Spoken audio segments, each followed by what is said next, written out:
It's been an off-season of change for the Anaheim Ducks, but where do they go from here, and what impact will these changes have on the upcoming season? Kyle Kjer of Locked On Anaheim Ducks joins us to talk about that and a lot more on today's Locked On NHL podcast.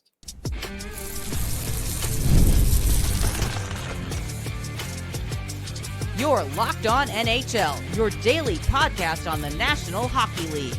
Part of the Locked On Podcast Network, your team every day. Gil Martin here. Welcome, everybody, to the Monday edition of the Locked On NHL podcast. We are part of the Locked On Podcast Network, your team every day. I want to thank everyone who makes Locked On NHL your first listen every day. Don't forget to subscribe on YouTube or wherever you listen to podcasts so you never miss an episode. Today's episode is brought to you by FanDuel. Right now, new FanDuel customers can get $150 in bonus bets if your first $5 bet wins. It is my pleasure to welcome back to the show the host of Locked On Anaheim Ducks, Kyle Kjer. And Kyle, been a very active offseason for the Ducks. You got a new coach. Two players who are rumored to be traded for years finally actually do get traded, and you lock up a new goalie long term. Let's start with the goalie. What does it mean to lock up Dostal for long term for the Anaheim Ducks? Well, Gil, great question. And yeah, it's been a very busy offseason for the Ducks. And the big thing that having Lukas Dostal locked in for 5 years, $6.5 million.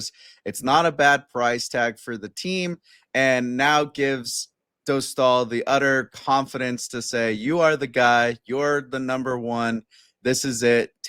It's your net now. Like you go, you run with it, have fun. And the confidence is all there. You could hear it from Pat Verbeek and what he had to say about the player, and that his prime is just ahead of him, and that he's proven himself to be a number one. And I think this young core that Anaheim has, you need to have a good goaltender. And this guy has proven it time and time again. And now that the team's kind of taking steps into a more productive look as in regards to the forwards, at least, I think it's going to relieve a lot of pressure for Dostal, because he's already set franchise records in number of saves per game, saves in a win. He got gold 2 IIHF Worlds ago with Czechia, and a bronze 2 years before that. He's proven time and time again that he can put his name in the big lights and shine just as bright as everyone else.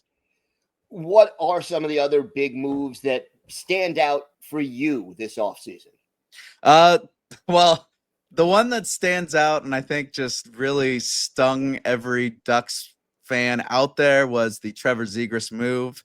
It seemed like the way Verbeek was building this team was to kind of bolster a new look Trevor Zegras after his injuries and after doing everything that Coach Cronin asked him to do. And he kind of got pocketed into a winger position. And it sounds like Zegras was more wanting to play center, but there just wasn't a place for him in the lineup. But he was bringing Chris Kreider, who's one of Zegras' top friends, over. He got Joel Quenneville, who was his idol coach growing up. It just seemed like everything was looking Trevor Zegras' direction. And then all of a sudden he's gone. They get Ryan Pelling back, who's probably going to be bottom 6 center and put in the minutes and grind down there. He's definitely a better replacement than Isaac Lundestrom, but it just seemed like middling pieces for what Verbeek was saying he was not going to pull the trigger on. And we just kind of got some stuff back. But yeah, that was the most interesting. And then John Gibson, you kind of saw the writing on the wall. I definitely wanted to see him be kind of the Ryan Miller to Dostal, but he wasn't done yet being a number one. So now he's over in Detroit with the Red Wings. Ironically, the Ducks have Ville Husso back, so kind of a swap there. And then they also got Radko Murtka, or not Radko Murtka, sorry. They got Peter Mrazek back as the trade for that. Similar name, but so they have 2 backups for Dostal that are locked up, and so that's that for that. And you get to see kind of Gibson shine out there in Detroit, but definitely two players that the fandom are still kind of mourning out here. You mentioned Joel Quenneville coming in as coach, forgetting the off the ice issues. Obviously, he has the experience on the ice. He has the resume. What does he bring to the table for the Anaheim Ducks this year? Well, he definitely brings that resume. He brings being the second most winning coach in the NHL. And he's worked with the team similar to this young core in the Chicago Blackhawks when he went on the cup run with Patrick Kane and Jonathan Taves. And there's a lot of similarities there. Pat Verbeek and Quenneville were former teammates together, so there's a connection there. But overall, I just think he brings a new, fresh face to the franchise. And not only do they have Quenneville as the head coach, they brought Jay Woodcroft over as an assistant, which apparently he got pretty far in the talks in regards to being the head coach. So the Ducks have a really stacked coaching staff right now. And I think it's just going to create a lot more fun around the rink. As much as you could look at the 21 points in the standings that Cronin improved this team, I don't think it was overall his effort. I think that Lukas Dostal definitely had a big part in that.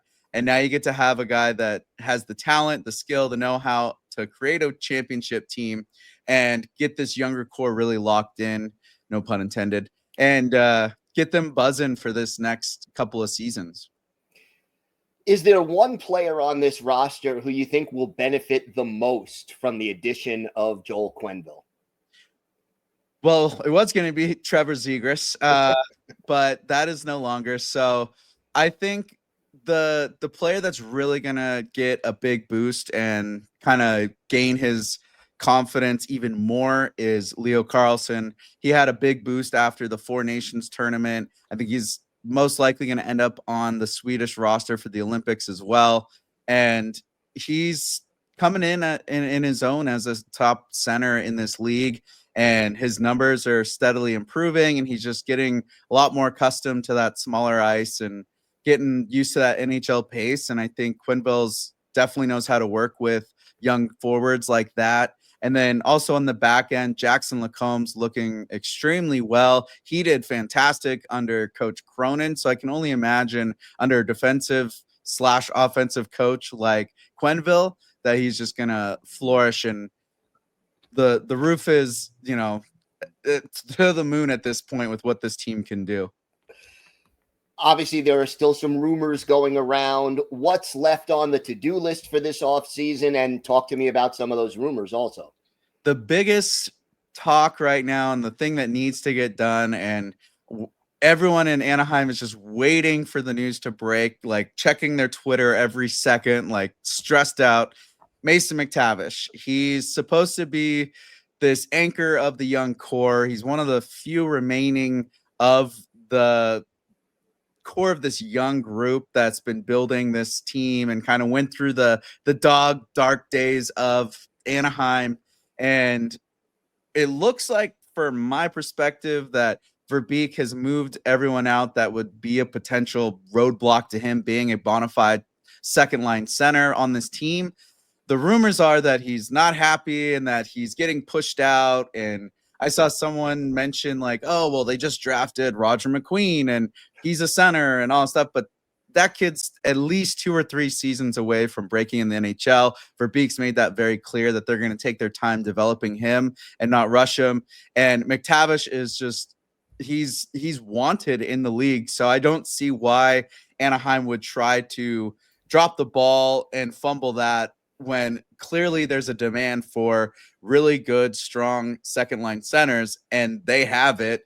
Boston's in on the talks. There's I've seen Montreal being named. There's I want to say Carolina's kind of been looming. There's all these, pretty much every team. There's a bucket list of them just waiting to get their chops at Mason McTavish. And I don't think that is something Verbeek wants to let go. And I see him potentially having a C on this team with Radko Gudas kind of entering the back nine and some of these other vets moving on. I think McTavish would be a great voice in that locker room for the years moving forward. So I really don't want to see that disappear, but I was wrong about Zegras, so who knows how correct I'll be about McTavish.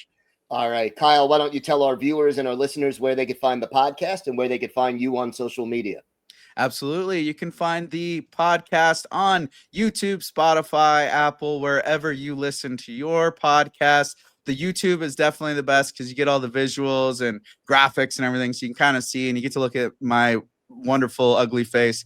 But then if you want to check out the social media, I'm on Instagram, X, Blue Sky, pretty much every platform, TikTok, and also YouTube Shorts, and that's under Locked On Anaheim Ducks, or LO_Ducks.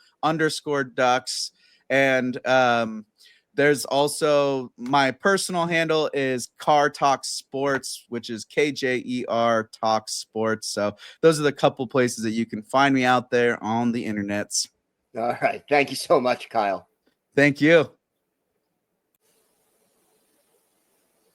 Today's episode is brought to you by FanDuel. Summer sports are in full swing, and whether you're all about baseball under the lights, golf on the green, or high-stakes soccer action, FanDuel is the best way to make every game even more exciting.